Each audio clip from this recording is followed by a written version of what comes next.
If empty space can be enclosed in form and function through architectural structures, what was it like before the art of architectural buildings? Mountains, distant stars, and the oceans are all things that exist in space, and so do we. And space exists in us and around us. Our bodies take up a certain amount of space, and we look at the multidimensional dimensionality of spatial experiences. So how important is space to our psychology and spiritual experiences of ourselves, of God, of others, and the activities with which we engage in? We build structures, we build enclosed spaces for interaction, creating space for gathering, building community. So all of these come around the idea of how we make this to be important, memorable, communal.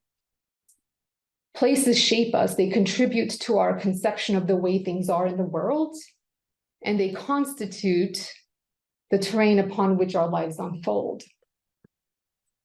So these are some preliminary thoughts I'd like to put out there for our thought experiment as I entertain this possibility here, to imagine an architectural design without space. Perhaps take a minute and just think about what it would be like to have some sort of an architectural design that has no space. And I haven't defined space yet, so perhaps you're asking, what does she mean? And we'll be there in just a second. But in this process of thinking, try to imagine a space that you have been in that you felt good. So there's this experience, personal experience, or subjective experience. Then contrast it with a space that you may have felt not so good. Perhaps the lighting or the dimensions of the place. Just imagine that space. How did that make you feel? What was your experience if you were with other people in that place? And what made the difference between them?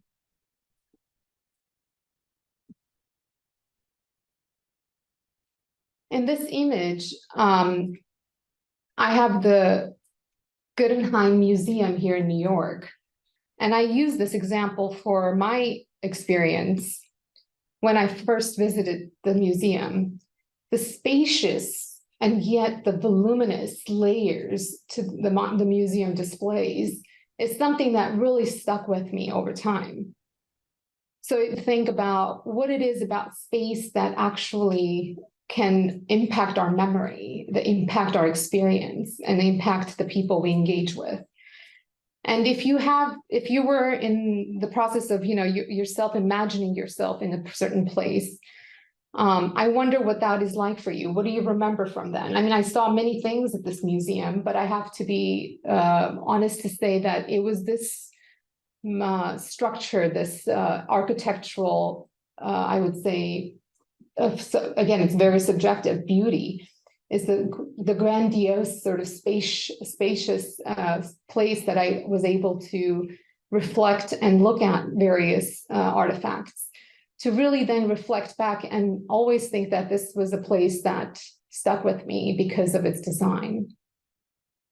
Perhaps other places that I would like to bring to your attention is we look at an Orthodox church. And I'm not going to talk too much about the Armenian Church. Dr. Ervine will be addressing that later in the second hour, but also throughout the course. This is just, again, part of the experiment of going through to understand how is space perceived, how is space represented or apprehended. So these are some of the questions I'm asking as I'm displaying some of these images. If you would just observe them, see what you experience as you see them. If it brings back a memory, perhaps you've been in these places. And also, I like to contrast them. Both of these are spiritual, religious centers, and yet they communicate something very different and provide a very different experience. I've had the pleasure of being at both places, and they have both left a very deep memory in me of what that experience and the emotions were like. So perhaps you may remember or recall a space you've been in. I haven't been here, but I thought it's interesting. This is the Chamber Church in China, and it's the architectural sort of language that captured me. This idea that it creates spatial, it's a spatial container that both respects the past and looks forward to the future. The past in the sense that it's cave-like. It provides this religious experience with the aim of it, or the description of this place, is secular touch, religious experience with a secular touch. This cave-like church here also aspires to timeless features. Caves were the first sheltered spaces for humans, offering refuge from cold, wind, rain, sun, and all of that. But also caves were monastic settings. So it's interesting how this sort of brings this together in this one architectural creativity. So then I'm also reminded of places like here in America, and also in Europe, these Western style of churches, and what one might feel when they're in that kind of place. And perhaps some of us have had that experience, and just sort of reflecting and recalling what that was like. And also we will get into different aspects of what church setup and designs and all of that really mean. But these are, again, just for areas of reflection for this moment, just sort of an experiment for us to think through. So then, in the spirit of really thinking about the philosophical questions of space, I always like to start with what something is not. It kind of helps, especially when it's so abstract, how one ought to think or converse or put words around something, about something like as high dimension reality like space. So perhaps I can say space is not a static container isolated from other spaces. I probably confused you. Space is not an absence waiting for a presence. Space is not undifferentiated paucity, a void to be filled. Space is not static, outside of the flow of time. Space is not self-constrained or beyond the flow of causes.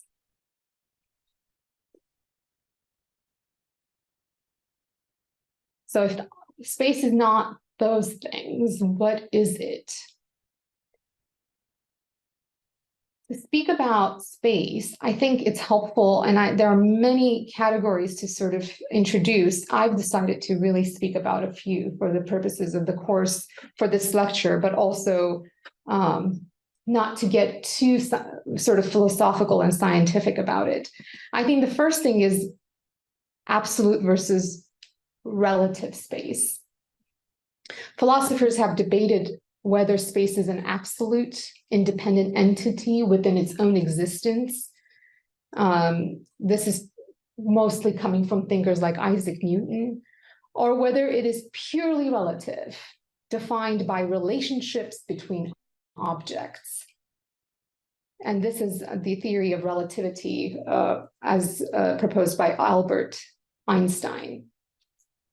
The other element of speaking of what is space, is dimensionality. So this is 3 dimensions, 2 dimensions, 3 dimensions, higher dimensions, really. So it can get very interesting once we get into all kinds of other theories on black holes and quantum. These are all very scientific, not the purpose of the course, just ideas that I would like for you to entertain. So this 3D space is typically experienced in our world. That is, we have the length, width, height, depth, reality. So when we speak about space, we're also speaking about this dimensionality. Another aspect of space is space and time. This is a huge field, actually, the question of space and time in philosophy alone, and also in the sciences. But it's what I'd like to highlight by bringing it into the idea of defining or understanding space is how space is intertwined with time and what physicists really refer to space-time. This is the terminology. The concept emerged from, again, Einstein's theory of general relativity. It's this theory that space and time are not separate entities, but are linked together in a four-dimensional continuum. Objects with mass and energy, like stars, planets, and even lights, cause the space-time to curve or wrap. And this curvature is what we perceive as gravity, and we are part of that. And I'll speak a little bit about the human body and our bodies and how that actually engages with that. The last element, and there's many, like I said, I've chosen 4 areas to introduce, is the role of perception. How does our perception and experience of space influence our understanding of it? This topic is quite interrelated with epistemology and how we ever come to know things first, but also the nature of space. To explore more, I do have books that I do suggest at the end, but these are just some ideas that it's important to introduce in our discussions of trying or aiming to define what space is. One thing I also want to do, again, as a setup for the course, is differentiate space from place. What is place? I guess one way I can put it is space is a significant, place is a significant space. A space that has meaning, a space that has memories, relationality, something that we have come to actually experience. To give different examples for our thought process, here is the Pantheon in Rome, which was a temple during the Roman period, and later became a Catholic church. So the place is defined, identified by the practice and the various ideas that have emerged in the place of something that was something before. So this idea of meaning making and creating the place for various things. And we have in Christian history, this is also true in Armenia, where the places where churches were built were previously something else. And we see this all around us, even today. Another example I like to give is the Araratian Mountains. When we think of a place, for me, I'm thinking the height and beauty of the Araratian Mountains is a place also where at the skirts of the mountain are ruins of churches. And not only churches, but villages laid in ruin. And at the foot of the mountain, there is a memory of the people who used to inhabit the place. This is before the genocide, and now only remembered as a place in the memory of their ancestors.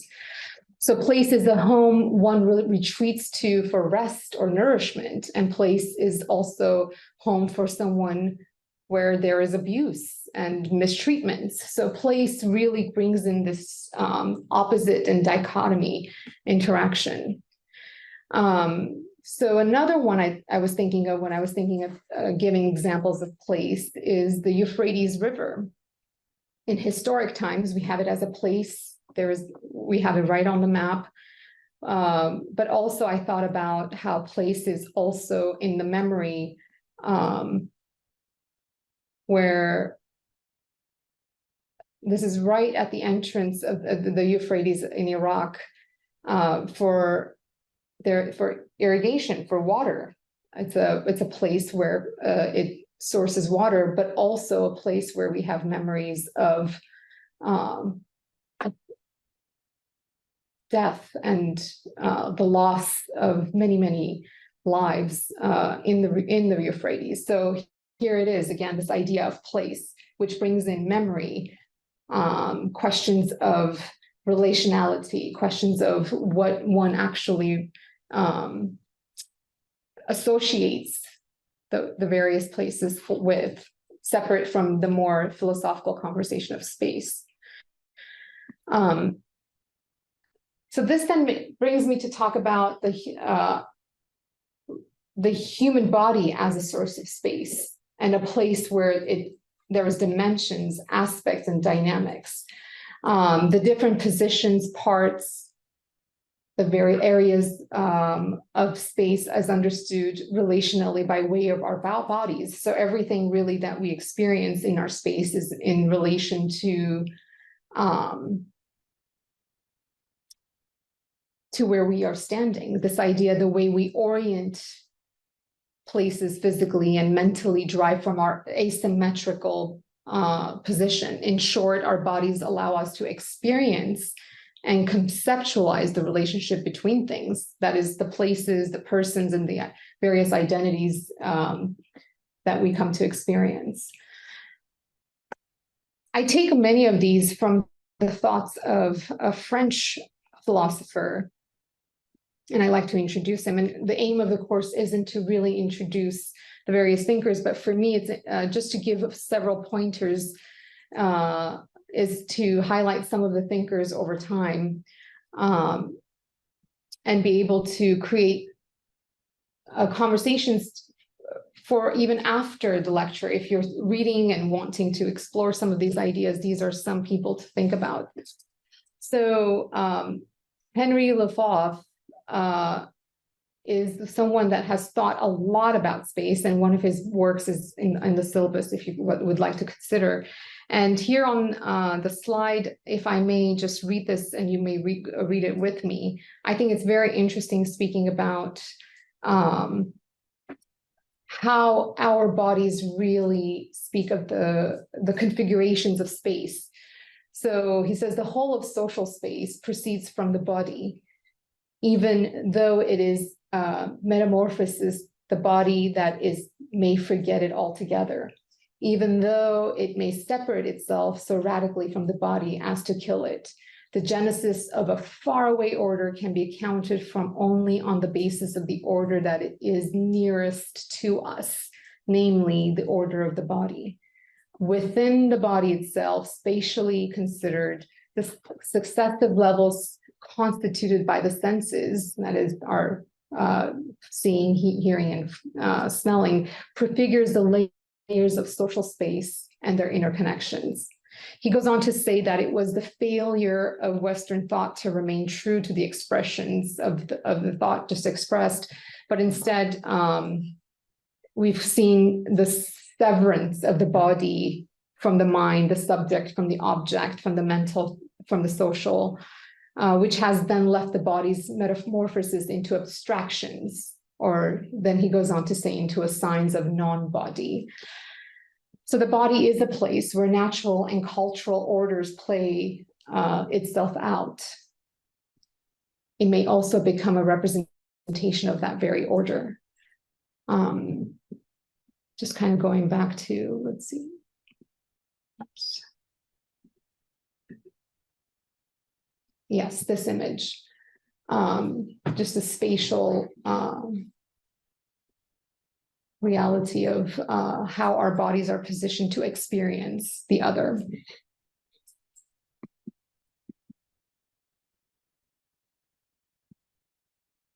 The space metaphorically provides means of imagining and giving expression to human possibility, cultural difference, social relations, and religious practices inherently are social themselves and exist and express through space, as we look at churches and spaces next week. But to explore these ideas from the various areas, I think it's helpful to think about both the social, cultural, but and also these various multidimensional aspects of space. Now, these have been some of the philosophical thoughts on space, which then I think I like to take that to this discussion on philosophy of architecture. So what is the philosophy on architecture and space? When I started exploring this a bit more, by the way, this is another one of the Guggenheim's creative architectural pieces in Spain. And it's very interesting to see it from a various different angles. It shows a lot of paradox, which I do want to get into paradox, and I'm mindful of time. But when we speak of philosophy of architecture, I think it's helpful to enter into the architect's dilemma. What does an architect really think when it comes to the question of the very practice of bringing together the various ideas, and both social, subjective, and also objective, because they can't work with something that's not objective. They are engineers and they think about various designs. So they do ask the objective questions. They need the objective knowledge, but they also enter into questions what's social and subjective. So we humans need needs and desires. What human needs and desires does architecture seem to address? How does the purpose of architecture vary across different cultures and historical place? How does space influence behavior and perception? How do different spatial configurations affect human behavior and interactions? What roles does architecture play in shaping our perception of the world around us? And question from essentially Aristotle onwards was the question of relationship between form and function. And essentially in the 19th, 20th century onwards, we see how there is so much around the utility of these of architecture versus the idea of form. How do architects balance aesthetics and functionality in their designs? Can architects be purely functional, or should it always incorporate elements of artistry? And I think I always like to ask the question of the role of memory and how we actually bring it together. So how do architects incorporate that in their work? So what I found very interesting, again, in studying for this lecture, is how the three main questions, which are very theological and also very philosophical, is also very much at the forefront in mind for architects. So they ask the objective questions of what is true in sort of their numbers and geometric sort of shapes, but they also ask the question of what is good. Is it good? Is it socially acceptable? Is it socially need? I mean, what's the need, and what are the what are some of the utilities that go with that, and also ultimately what is beautiful, the subjective knowledge. So I thought it was interesting to see an architect through the lens of a philosopher.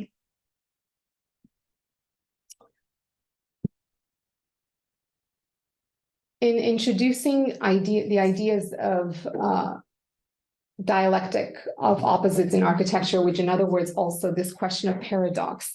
You know, when we think about it in language or in philosophy, paradox becomes sort of difficult in how we actually express it in our various thought processes. But here in architecture, Aldo van Eyck, who was a Dutch, I think he was a Dutch architect of the 20th century, Eyck, that's it, sorry. He very interestingly developed various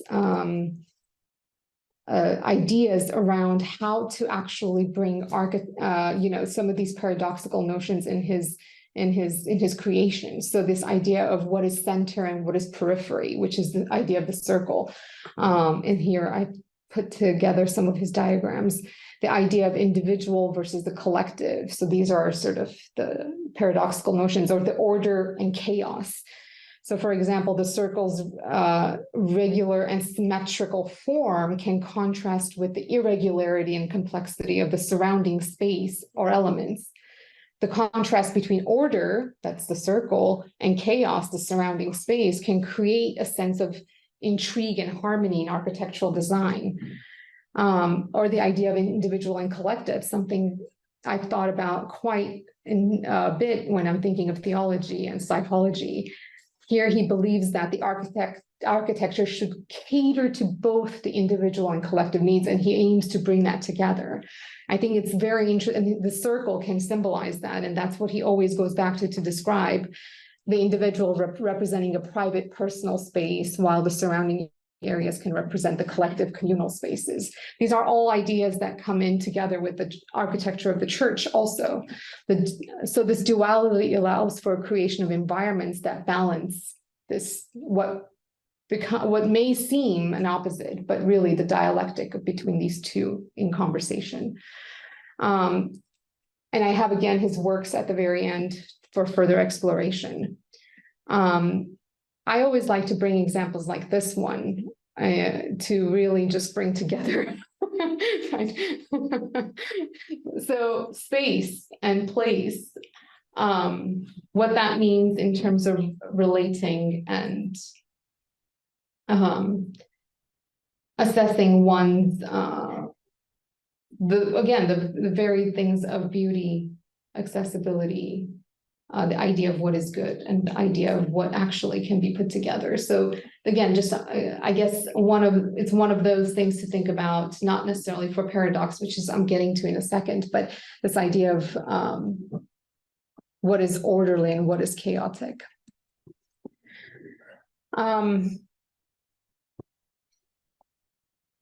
I would wonder, I mean, again, what's very nice to be able to do through these images is to have the conversation of what you imagine when you see these. I've put together a few from various parts of the world to bring how paradox is addressed in architecture. So perhaps reflect on some of these images. I'll have it up for a second. I have two more. I'd be curious as someone learning with you what you imagine when you think about the spiral staircase, if you've ever stood at the bottom of the spiral staircase looking up, or from the top bottom, and also these porticos, and I've seen many of these where it just brings various notions of, if I can say, centrality and periphery together. And so I'm bringing this example from Tehran on my left, and also Bangkok on my right. Sort of, it's so universal, and how it manifests in different ways. Earlier, one of the questions I asked was, what would it look like to think about space with, to think about architecture with no space? I'm not an architect myself or an engineer, so I had no better way of doing this, but I thought contrasting these two, where one, you really could just think of it as essentially no characteristic to the structure, and one where you actually are able to have this art of placemaking. If we look at architecture as an art of placemaking, it goes beyond just the constructing structures. It's about shaping meaning in spaces for connecting and surroundings. Then this brings me to the idea of religious space, which I'd like to introduce the concept today with the idea of exploring it next week. So I have taken the broader approach of to space and architecture to narrow it to the objective of this course, that is the Armenian Theology on Church and Architecture, and how we human beings make religious space, enter into a place where we commune with the divine, with each other as community. And when I thought about this, the question that I was going around in terms of in my mind, trying to think about what would be interesting to discuss was, well, how early on do human beings do this? I mean, if anything from archaeology and sociology and various other studies, we've come to learn that religious space was very intricate part of very early civilizations. And I thought about researching some of the earliest sites, and it was very interesting to me that it was a site that actually it's between Gaziantep and Mardin in modern Turkey. So it's right where it is in the Armenian plateau, or modern day southern Turkey, southeastern Turkey. And it's this Göbekli Tepe, which is one of the very interesting facts about this is that the remains of this excavation is actually, it provides insight into the religious practices or the ritual practices of the people in Mesopotamia, roughly 10,000 years BCE, so 11,500 years ago. So the religious space has really been something that has been part of a very integrated part of what it means to be human, from as early on as one of the earliest civilizations. Going back to this idea that the good, the beautiful, and the true, these are all leading questions not only for architects, but here I like to bring the tide to say that these are the pathways to the divine. Vision of a potential future, the ideal, if we actually did make something beautiful, then we actually can perhaps inhabit that beauty, that place of what is good and what is beautiful and true. So then this raised the deeper philosophical questions for me about whether the proper dwelling place of the enlightened conscious being is that which is actually beautiful, good, and true. So beauty is the proper place for the enlightened conscious person. And sorry, I did a bit of a back and forth. Hopefully I didn't confuse you, but this is the map. I thought I'd show you where it is. This is an older map showing the Near Eastern region where I have circled red, but not that red, of course. So essentially, if you look south of the Mediterranean at the very bottom, that's where that civilization was. So some of the books I put together without space in these books, so therefore you can't read them, then I created some space to allow you to be able to see some of the, so some of the works that I have relied on to put together some of the thoughts are here, and this is also on the syllabus. I'm happy to explore any of the questions that come up today or even later on. As Dr. Ervine mentioned, we do have an email for the course you are able to write in. And we also provide copies of the various chapters that have suggested readings. So we can also do that if you're interested. With that, I'd like to close this part of the lecture and pass it to Dr. Ervine for the second part.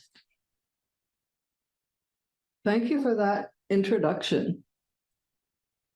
As we start thinking to ourselves about space and place and beauty and truth and all of these things that work together in our experience.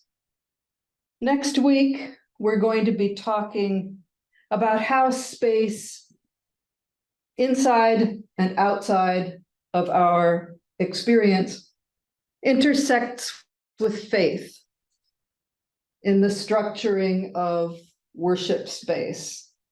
Armenian worship space in particular, although I'm sure Dr. Shahinian will give us some interesting thoughts to chew on concerning religious space overall. But in order for us to be able to move into that kind of a consideration, there's one other thing that we need to think about before we start looking at Armenian church architecture. There is a secret ingredient, so to speak,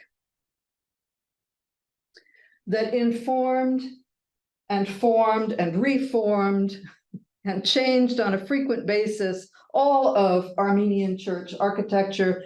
And in fact, it was transformative for much more than that. Although this ingredient is invisible to our naked eye, although its true nature cannot be seen by us, its activity is to us both visible and tangible. The secret ingredient is not physical, and yet it acts through our physicality, it acts on our physicality, and it acts within physicality. It's rather like what you see here on the slide. The secret ingredient in Armenian architecture is a kind of a yeast or a sourdough starter. It gives life and a changed nature almost to whatever it joins itself with.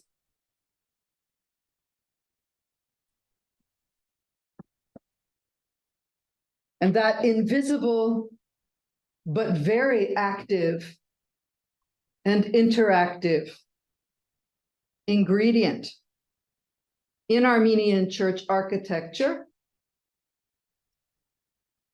is vartabedutun.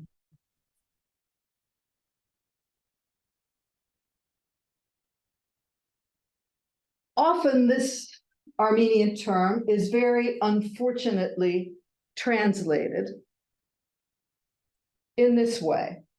It's translated as doctorship or doctrine or dogma, even worse, or tenet or precept or instruction, teaching.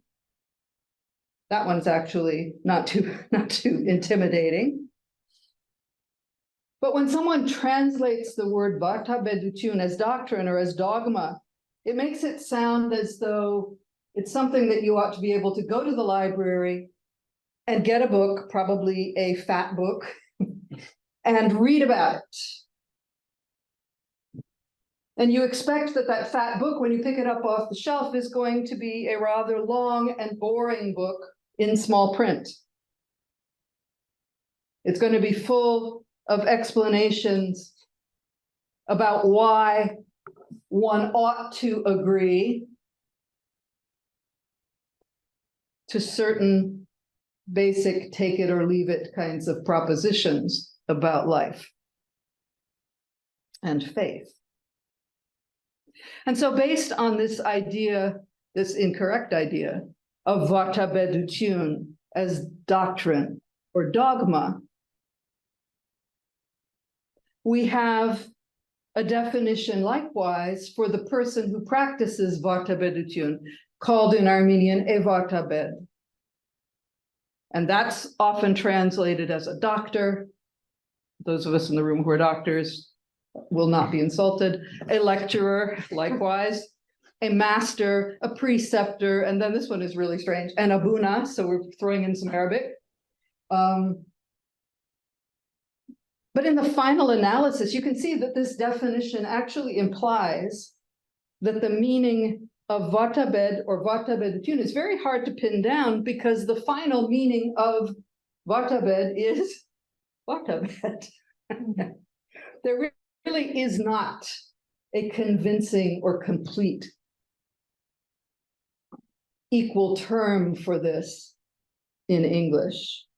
And that's exactly right, because vartabedutun was actually not a specific teaching or a set of teachings.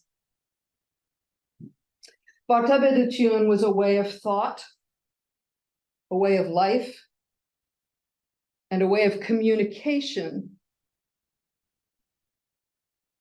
that was cultivated in an organic manner by a cadre of devoted and highly trained individuals within the Armenian Church, for whom it was their exclusive occupation and their perpetual preoccupation.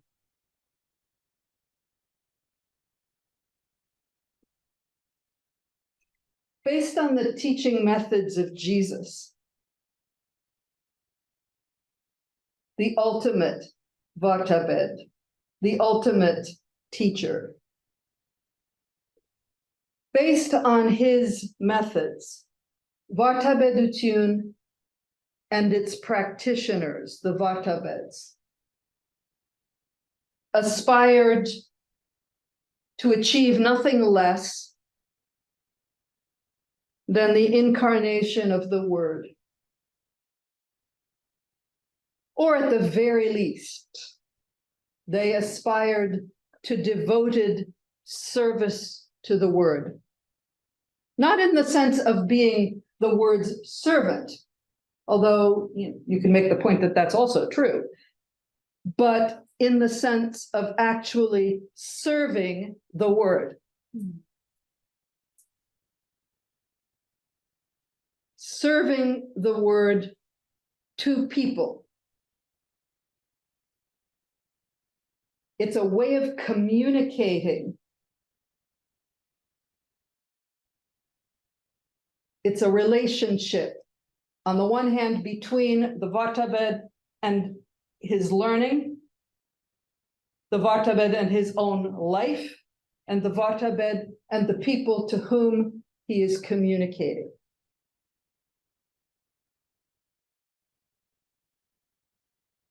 Now, this is a system that embodies itself very well in stone, as we're going to see throughout the rest of the course.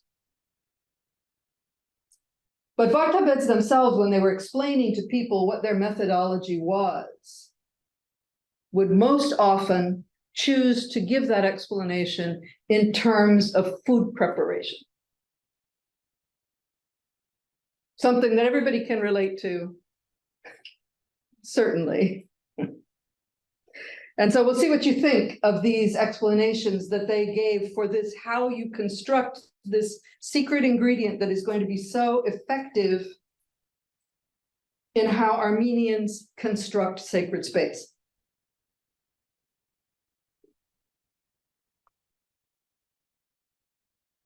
A Vatabed, they said, is, in one way of looking at it, a pitmaster, a barbecue specialist, involved in the process of preparing this from the beginning to the end. And so a Vatabed / pitmaster will select the idea that he wishes to prepare in its young and unformed state. And then the Vatabed will nourish it, will grow the idea, will fatten it up, if you like, and get it to the point where he knows it will be at its most succulent. And then, having studied carefully the anatomy of this idea, he will skillfully section it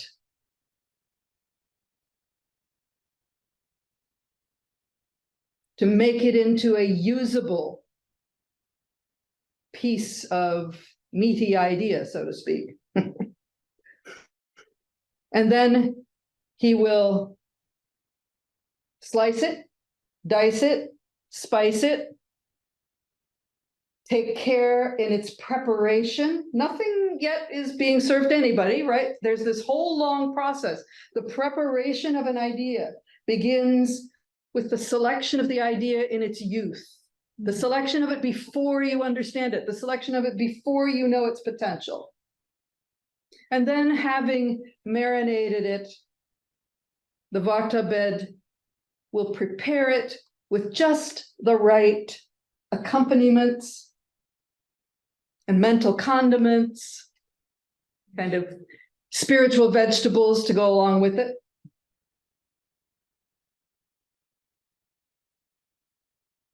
And having prepared it, he will put it over just exactly the right kind of fire, to bring out its best flavors and juices, to make sure that all of the component parts that have now been added to this idea are ready at the same moment. He will leave it in the fire of thought for exactly the premium amount of time. Take it out, let it cool just a little bit, and serve it at its most appetizing, having spared no effort to make that idea attractive to anyone and everyone in the vicinity who happens to be hungry. And as the fragrance of this well-cooked and prepared idea permeates the atmosphere, people will automatically come to enjoy it. It's not like you have to go out when you have a nice chorovads going. You don't have to go beat the bushes and try to find people who might like some. By proper cooking, by taking the care and putting in the effort along the way to increase the potential and the quality of what is being prepared, a vata bed makes the original raw idea not only edible, but nutritious, delicious, appealing, appetizing, and a source around which people will gather for a convivium of spirit and intellect. Now, perhaps not everyone in the room at this point is a carnivore. So for the vegans among us, who may have found this explanation a little bit off-putting, vata beds had another metaphorical way of explaining their methodology, describing the nature of their craft. So let me share that with you as well. In this other way of describing vata bedutun and how you do it, the vata bed is a baker, involved again from the very beginning to the very end, a kind of farm to table baker who selects the wheat field that he desires to use as the source of his future bread,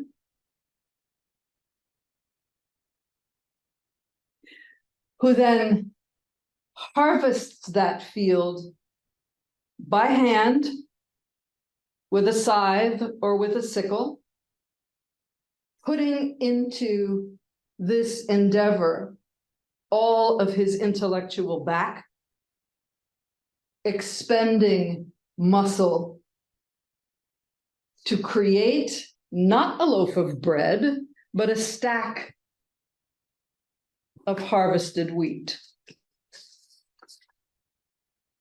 bound into sheaves. And after all of that labor has gone into the early stages of creating something nourishing from the contents of this field, the vata bed will also separate the stalks of the grain from the fruiting heads of grain, going through every single piece of it in order to select what has the most potential and to discard, at least for the moment, what does not. And after this intensive process of threshing, in which he may have help or may employ animal power to help this happen, once he has taken away the non-useful parts for his purpose of the entire plant drawn from the field, he will winnow it in order to remove the remaining chaff from the grains, to separate out the husks that can never be eaten, the lightweight pieces of the grain, to let them blow away in the wind, not to concentrate on them, to let them go, and instead to gather the unprocessed wheat kernels. This is great progress. However, it's still a long way from becoming bread. And so once the chaff has been removed and the grains have been gathered together, the Vartabed begins the process of breaking those whole grains into usable sizes, analyzing the contents of each of the grains that he plans to use for the feeding of his students or hearers. And once that grain has been broken,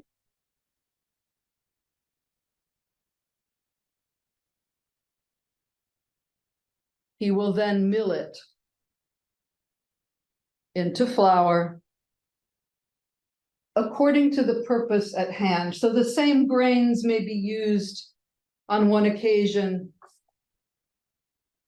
to create a certain type of loaf, on another occasion to create a certain type of cake. It depends on what he plans to do with it. It is all the same grain. It can be used for many different things. So by harvesting a raw idea, the Vartabed opens up for himself the possibilities of using that raw material in many different ways. As we will in fact see is the case in Armenian church architecture. Even after all those steps, however, this is still not bread. And so the Vartabed will mix together that flour with whatever other ingredients are suitable to the final project. Perhaps some of that same yeast or sourdough starter that we saw at the beginning of our slides. And having mixed them together, you'll then knead them in order to give them the chance to form a union, to become something more than they were separately. It's the opportunity for the flour to release the substances within it that create cohesive functioning. And then after the kneaded dough has rested, after it has become the right consistency, it has risen as high as it is going to rise,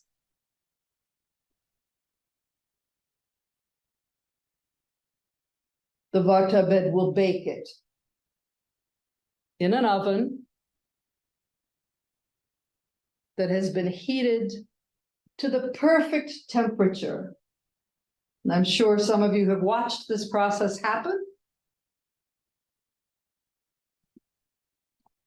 It's kind of fun to watch people making tonir hats, making bread in an oven of this kind, because the baker himself will almost completely enter the oven, plunging his arm into it and the whole upper part of his torso, sometimes to the extent that you think the person is definitely going to end up in the fire himself.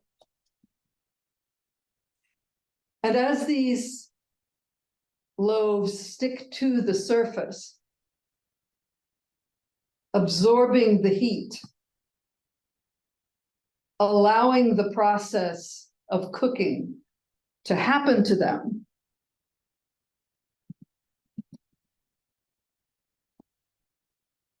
they gradually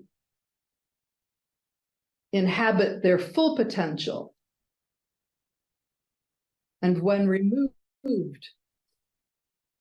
from the fire, after exactly the right amount of time, when they are brought out, once again, the fragrance, the look of what has been created from something raw and generic will draw people of all kinds to the table.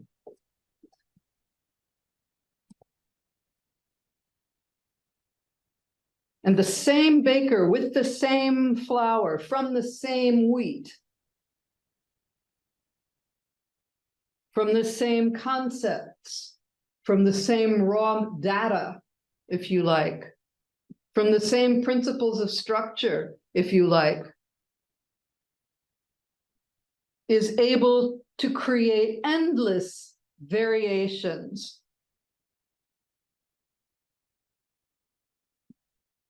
Variations that depend on and satisfy the taste, the appetite, the needs of whatever people he happens to be wanting to feed. Whether they stand in need of basic nourishment or of something more special and exotic, the preparation is the same. And it goes without saying, although we don't think of it often, as we eat our own favorite sort of bread, or we eat our own favorite kind of meat or other food, that what we are chewing on, be it literally or metaphorically, physically or spiritually,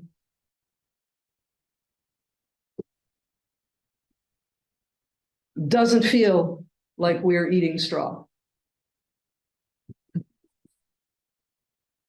Whatever its final form, when Vartabed prepared an idea for people to chew on, it was not an idea in its raw state. It was an idea that had been processed carefully, thoughtfully, and with much effort by himself. So, what does this have to do with architecture? This idea of taking a raw thought, a raw concept, a raw design, and working it into an infinite variety of possibilities that would be congenial, digestible, desirable, functional, for the people who would use it. Well, this is what it has to do with it.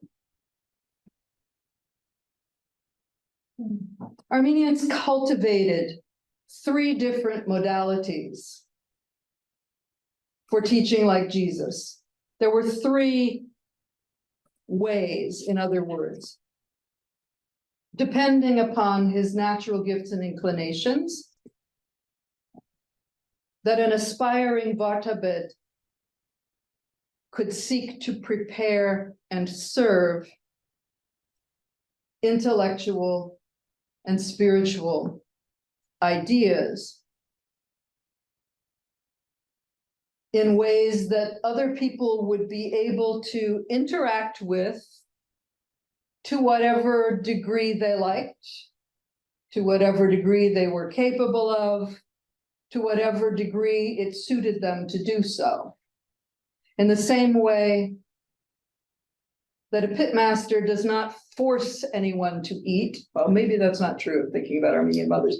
A Vartabed does not force people to consider ideas, does not force them into a specific way of looking at ideas, but simply presents them with their potentiality developed, so that if the person has that appetite, there is something for them to eat. The same thing with the bread. A baker does not run after you with loaves in his hand, shaking them at you and going, please, please, take my bread.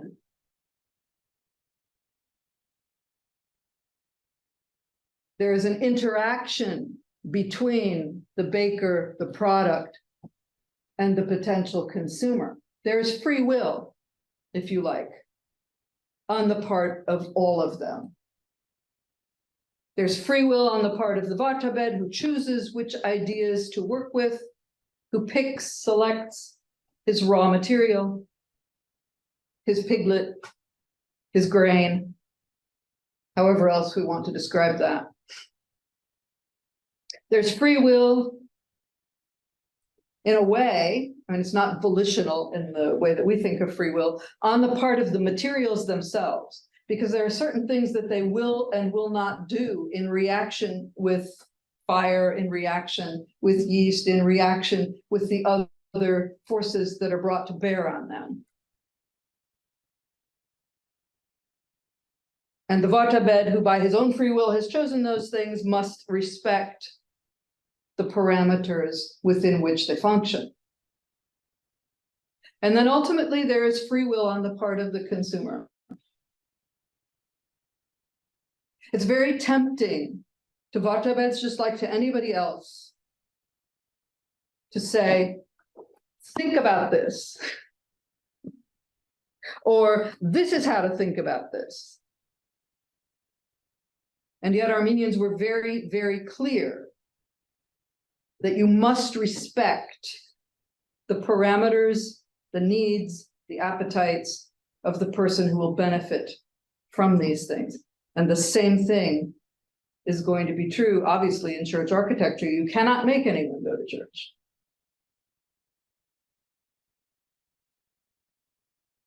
And yet when they do, of their own free will, and their free will begins to interact with everything else in the surroundings, you have something magically yeasty and flavorful that happens. So what are these 3 methodologies, these 3 distinct but interrelated modes for preparing and serving intellectual and spiritual ideas? I want to mention them to you just briefly, and you can think perhaps of which is most congenial to you. What's the methodology that would be most in line with your own gifts and spirit as you seek to present the riches of your own mind, learning, and understanding to others?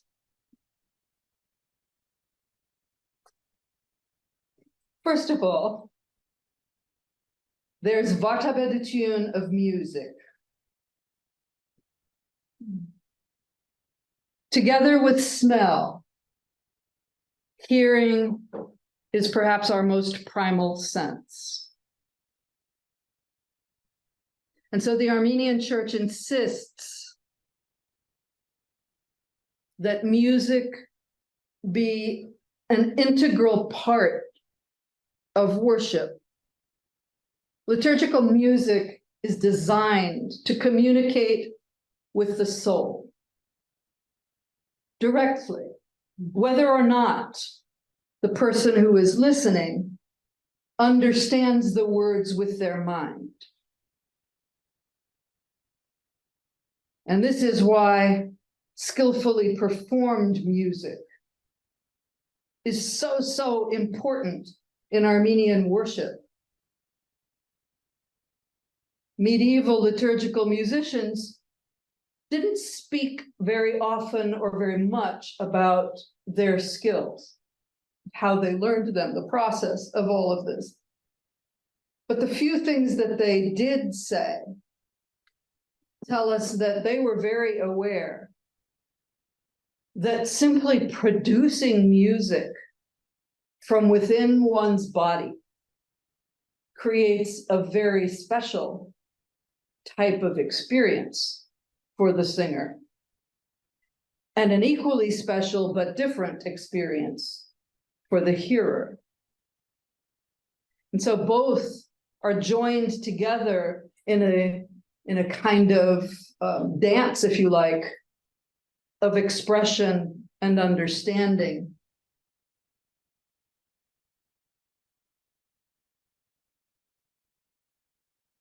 That embodies words, but goes beyond them.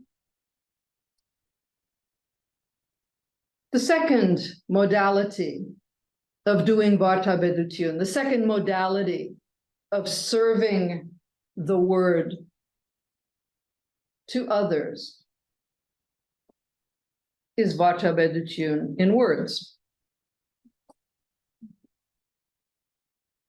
And in the same way that music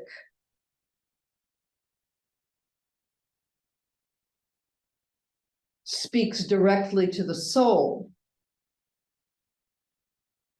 words, whether they're written as you see on the left, or whether they're spoken as you see in the illumination on the right, showing the great medieval teacher Yesai of Nietzsche addressing his students. And you can see that the words proceeding from his mouth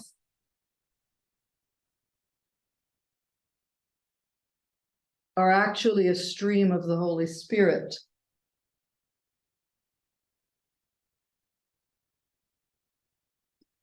Whether it is written or whether it is spoken, words, intended or unintended, form and alter the mind.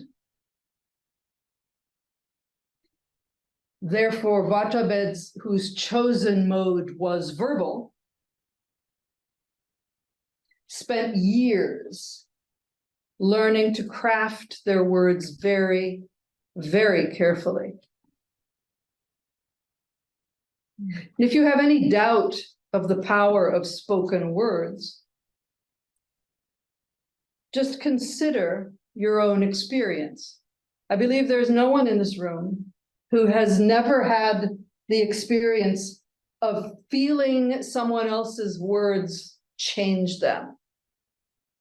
Someone says something negative to you. The impact of that, the reverberation of that, can be quite permanent. Contrarily, a word in time and encouragement, an idea at the moment when you need to hear it, likewise, has a very formative effect going forward on all of our thought processes. So someone like the great medieval Vatabed Krikodatevatsi studied for over 20 years before he finally agreed to begin to teach. And even at that point in his life, he refused to start his own school and chose instead to continue refining his technique for as long as his own teacher was alive. Vartabedutun is a serious business. And finally, the third modality for Vartabedutun is Vartabedutun in the visual arts, which would include, of course, painting, illumination, things in 2 dimensions, sculpture, carving. Khachkars are a wonderful example of Vartabedutun in stone, and in 3 dimensions, such as in architecture. In this modality of Vartabedutun,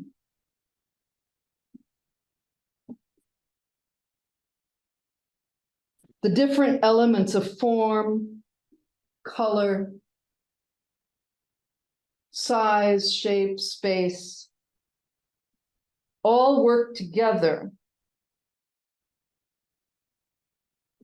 in order to create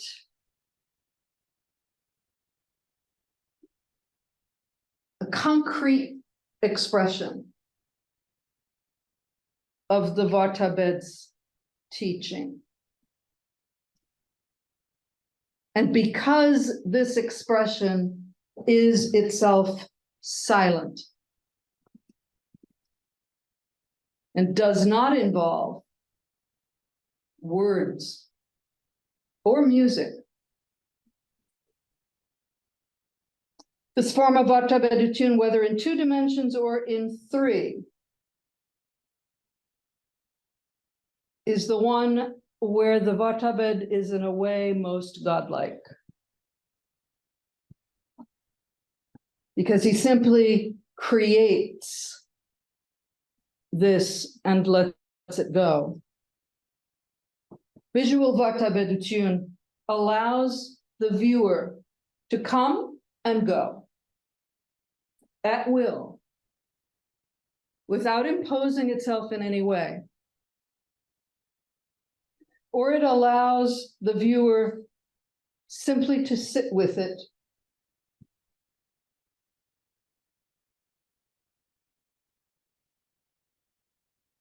to look at it again and again in the vocabulary of his or her own mind, as it begins to reveal itself to and through the nonverbal consciousness of the body. As Dr. Shahinian said at the beginning, we all have experiences with spaces, silent spaces that are simply there, and yet they create within us indelible memories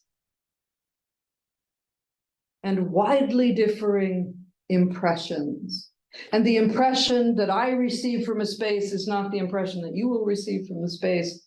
The memory that is called up for you is not the memory that will be called up for someone else, and so on.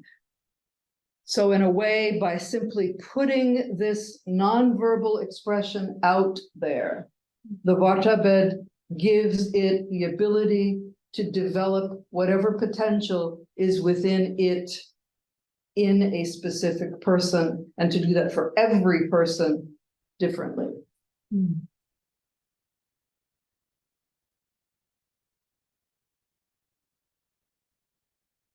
So next week, we are going to start our extended look at one form of visual Vartabedutun. We're going to leave the others aside, perhaps for other occasions.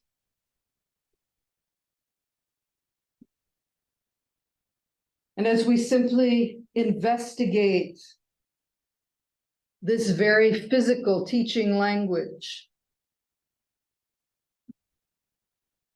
Dr. Shahinian is going to lead us through some thoughts on faith and architecture.